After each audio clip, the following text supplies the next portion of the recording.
Indonesia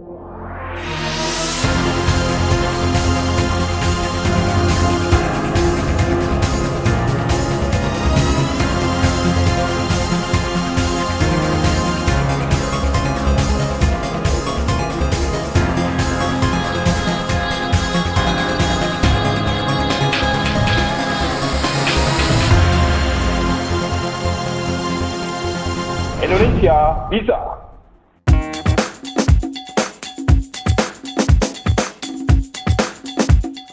Sebagian besar dari kamu pasti pernah ke Surabaya, kota terbesar kedua di Indonesia. Ya, selamat datang di kota pertama audisi I Am President. Hai pemirsa, saya Ido.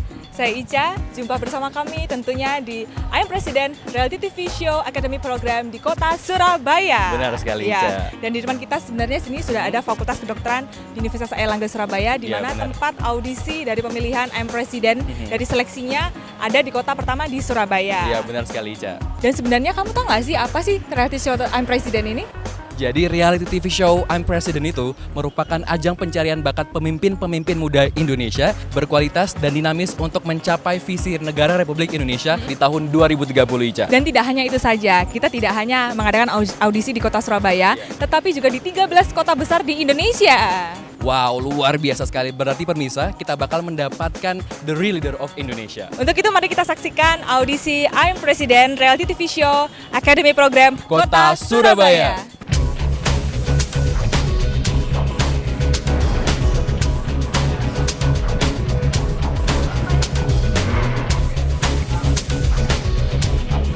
Bertempat di Gedung A, Fakultas Kedokteran Universitas Airlangga yang ngetop disebut Unair, audisi I Am President dilaksanakan. Ada ratusan calon peserta yang mengikuti audisi ini, dan ini pendapat sebagian dari mereka. Saya lebih pede dilihat orang lain daripada melihat saya sendiri gitu kan. Karena saya tidak meragukan tentang penampilan saya dan saya yakin nanti akan lolos ke Jakarta pasti. Persiapan saya menjadi presiden sejak kecil dan I Am President membuka jalan saya menuju ke sana dan saya yakin saya siap. Jadi ingin saya ikut I Am President ini, ide-ide yang ada di kepala saya yang selama ini saya dapatkan dari forum-forum di mahasiswa di entah itu di Bandung, di Jakarta, dalam konferensi, dalam forum itu ingin saya berikan di I Am President ini. Yang jelas saya tidak siap berlomba, tapi saya siap memimpin. Saatnya negara kita untuk diambil alih orang-orang yang muda berperawakan tua. Nah,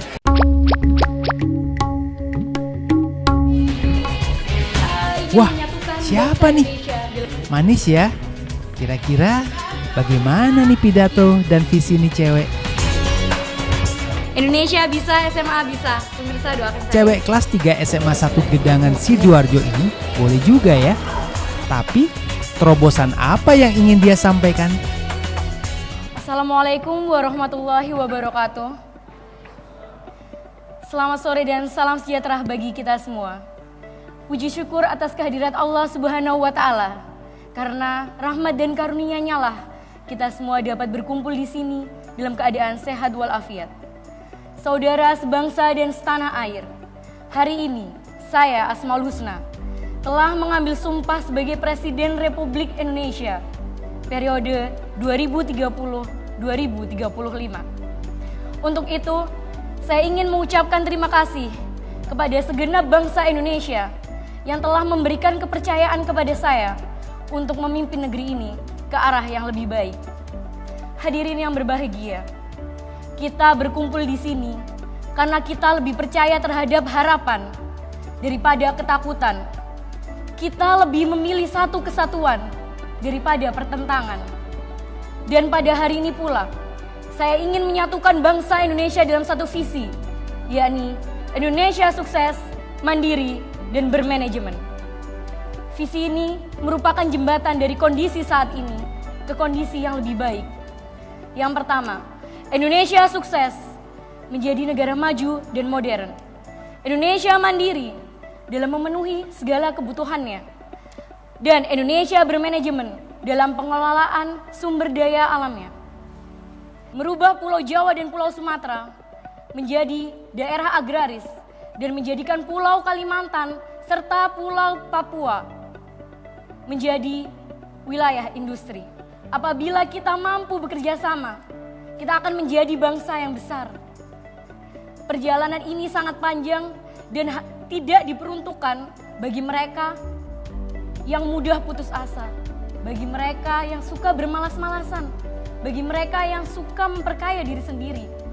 Perjalanan ini untuk mereka yang optimis, untuk mereka yang mempunyai semangat juang demi negara yang lebih baik.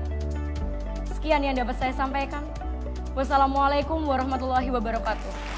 Saya tidak tahu karena pidatonya atau karena perempuannya, yang jelas saya menjadi merinding. Jadi saya pikir cukup bagus cara penyampaiannya ini. Tetapi mungkin lagi-lagi ada sedikit masukan boleh jadi terkait dengan apa yang menjadi visi ke depan tadi, menjadikan tanah Jawa dan Sumatera sebagai pulau agraria. Iya. Karena itu artinya akan ada banyak persoalan kalau untuk Jawa. Karena seperti sudah kita ketahui bersama bahwa Jawa kebiasaannya itu masyarakatnya sangat suka membangun rumah di dekat jalan raya. Sehingga kenapa pembangunan Trans Jawa juga sedikit ditunda atau tertunda, karena khawatir Jawa akan berubah menjadi pulau kota. Di mana Anda mempunyai package kelengkapan sebagai seorang presiden wanita tahun 2030-2035. Persoalannya kenapa lama banget itu? Kenapa harus ya direncanakan 18 tahun dari sekarang itu? Karena perubahan itu sangatlah besar. Dari seperti yang Bapak katakan bahwa akan banyak muncul masalah. Oleh karena itu mulai sekarang harusnya mulai disosialisasikan kepada rakyat Indonesia, terutama di daerah Pulau Jawa, untuk menjadikan wilayah mereka menjadi wilayah agraria. Karena sebenarnya apa yang saya sampaikan tadi, harapan saya tadi berhubungan dengan kebijakan pemerintah tentang raskin atau beras miskin. Mungkin sebagian orang setuju dengan itu, tapi saya tidak. Karena pemberlakuan raskin di daerah Papua dan di daerah Kalimantan itu sangat memberikan dampak yang buruk. Karena ketahanan pangan Indonesia mulai mensosialisasikan tentang fobia nasi. Saya tertarik dengan statement saudara mulai sekarang digalakkan fobia nasi gitu ya. Wah, berarti saya bisa lebih kurus lagi daripada sekarang karena bisa terkena fobia nasi. Di sini salah satu jargon saudara adalah mandiri, di mana kita harus mampu berdiri di kaki sendiri gitu ya. Mencukupi semuanya sendiri. Bagaimana dengan permasalahan TKW, Ibu Presiden? Silakan. Terima kasih. Sebenarnya banyak lapangan kerja di Indonesia yang tentunya lapangan kerja yang bagus, bukan seperti serabutan, pabrik dan sebagainya. Tapi pertanyaannya mengapa itu harus diisi dengan kolega-kolega asing? Dalam artian orang-orang asing dibawa ke Indonesia. Kita punya sumber daya manusia yang luar biasa. Kita setiap tahun bahkan selalu memperoleh emas dalam Olimpiade Sains Internasional.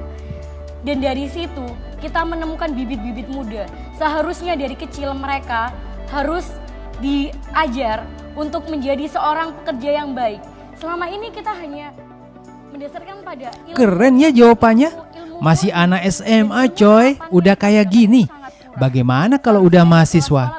Jangan-jangan dosennya males banget ketemu dia karena diajak debat terus. Indonesia sukses, Indonesia mandiri, Indonesia bermanajemen. Indonesia bisa. Harus optimis karena saya ikut audisi ini karena saya yakin saya mampu.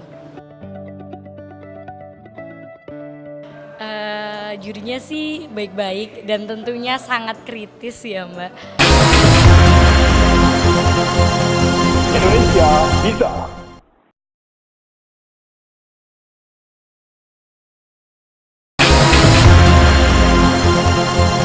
Indonesia bisa. Kalian dan segenap saudara sebangsa dan setanah air yang saya cintai. Astagfirullahaladzim. Para peserta I Am Presiden memang hanya untuk mereka yang berusia antara 17 hingga 40 tahun dan dari sejumlah profesi. Iya, nama saya Suhardin Mansur dari Universitas Muhammadiyah Malang. Kegiatan saya sehari-hari yang MC di kampus saja. Halo pemirsa, nama saya Ria. Saya juga memiliki sebuah blog pribadi. Nama saya Chandra Dinata. Saya mahasiswa di Universitas Airlangga. Selama ini saya juga selalu berada di tingkatan ketua dalam beberapa organisasi. Nama saya Mukhlis Sanjaya, asal dari Jombang, kuliah di IAIN Sunan Ampel Surabaya. Kegiatan sehari-hari saya adalah mengobati orang. Jadi kalau ada orang yang sakit bisa menghubungi saya.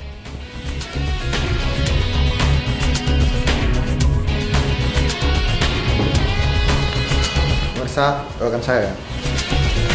66 tahun kita sudah merdeka. Sejak Soekarno dan Hatta membacakan proklamasi pada 17 Agustus 1945. Tetapi dalam kemerdekaan politiknya, Indonesia belum mampu menciptakan kesejahteraan bagi rakyatnya, belum mampu memeratakan pembangunannya. Singkatnya, Indonesia belum merdeka ekonominya. Kita akan bisa sadar dari penjajahan-penjajahan gaya baru yang dikemas sedemikian cantiknya, sehingga kita tunduk terhegemoni, padahal pada inti kejahatannya adalah sama. Wah, Akif rupanya sadar ada penjajahan ekonomi yang dibungkus menarik, sehingga bangsa ini tergantung pada produk bangsa lain. Padahal Indonesia kan negara kaya raya akan sumber daya alam dan manusia. Nasionalisme harus kita bakar dalam dada kita masing-masing, kita aplikasikan dalam kehidupan kita dalam berbangsa dan bernegara, terutama dalam pembangunan ekonomi kita. Pertama-tama, kita akan bangun ketahanan pangan kita. Kita akan optimalisasi produksi pangan kita. Kita akan garap lahan-lahan kita yang sangat luas ini, sehingga produksi pangan kita bisa terpenuhi. Hal yang kedua, untuk pembangunan ekonomi Indonesia adalah nasionalisasi perusahaan-perusahaan asing, terutama pada bidang energi dan bidang sumber daya mineral. Saudara-saudara sekalian, sumber daya energi kita seperti minyak dan batu bara pada dasarnya adalah God given, pada dasarnya adalah pemberian Tuhan untuk negara kita. Oleh sebab itu harus dikelola oleh negara demi kepentingan rakyat Indonesia. Wah, semangat banget nih Akif. Kira-kira siapa idolanya ya? Tapi kita tidak akan pernah menyerah.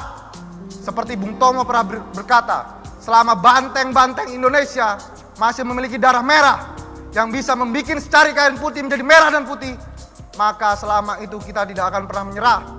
Akif, kamu kok semangat banget? Apa sih mau kamu? Terkait dengan penggunaan teknologi tinggi untuk pertanian tadi, masihkah Bapak akan melanjutkan kebijakan terkait dengan sembako murah? Masih. Padahal kalau menggunakan teknologi tinggi, otomatis berbiaya tinggi, dan kalau sembako dimurahkan, maka kawan-kawan saya petani akan selalu tidak pernah merasa beruntung menjadi petani. Itulah tadi yang saya sebut sebagai sinergi. Saya maksudkan adalah sinergisitas antara optimalisasi dengan efisiensi. Hukum alam, sunnatullah, bahwa ketika supply naik, maka supply lebih tinggi daripada demand, maka harga akan turun. Dan itu akan sebuah keniscayaan ketika kita bisa memproduksi pangan dengan luar biasa banyak. Tapi biaya produksi naik, Pak Presiden. Jangan lupa gula kita dengan gula Thailand, murahan gula Thailand. Sehingga banyak cara orang berpikir kemudian ngono mending tuku daripada nandur. Kira-kira begitu Pak Presiden. Apakah strategi Anda sebagai seorang presiden untuk memajukan negara Anda dan memakmurkan negara Anda, rakyat Anda? Kalau ditanya strategi itu yang saya sampaikan dalam pidato tadi, itu termasuk dalam salah satu strategi saya. Kemudian kalau ditanya soal breakdown-nya, soal lebih spesifiknya, soal lebih detailnya, yang Anda tekan lebih kepada agenda apa? Pembangunan ekonomi, pembangunan politik, penyatuan pembangunan ekonomi. Pembangunan Karena ekonomi. menurut saya tidak adanya political will yang kuat untuk membangun ekonomi menjadi negara yang maju. Saya garis bawahi, maju di sini tidak hanya yang syukur makan, nggak hanya syukur membangun, tidak hanya syukur bertahan, tetapi benar-benar menjadi negara yang maju, menjadi pemimpin dunia. Apa kita bisa? Kita sangat bisa. Terima kasih. Alhamdulillahirabbil alamin, selesai.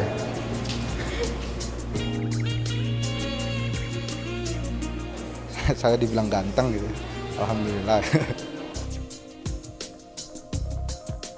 Ya baik, jurinya bisa menangkap apa yang saya sampaikan dan memberi saran yang baik. Indonesia bisa.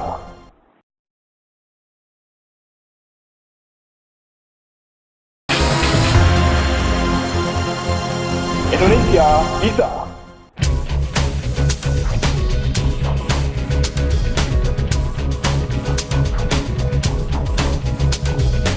Menjunjung tinggi kemurnian dalam. Wah, unik-unik ya peserta audisi Surabaya. Kalau yang ini bagaimana? Jatuh bangun aku mengejarmu. Wah, yang ini suaranya merdu juga. Kira-kira pidatonya bagaimana ya? Kenalkan, nama saya Muhammad Khairul Rijal. Sebenarnya saya ikut I Am Presiden ini bukan hanya sekedar ikut lomba, tetapi saya sudah sejak tahun 2008 memproklamirkan diri saya ini sudah menjadi presiden. Saudara-saudaraku sekalian sebangsa dan setanah air, baik dan buruknya negeri ini adalah tergantung kepada kita semuanya. Kita memiliki kekayaan keanekaragaman. Dari Papua kita memiliki tambang emas yang sangat melimpah, bahkan terbaik di dunia. Di Kalimantan kita memiliki hamparan tambang batu bara yang sangat luas.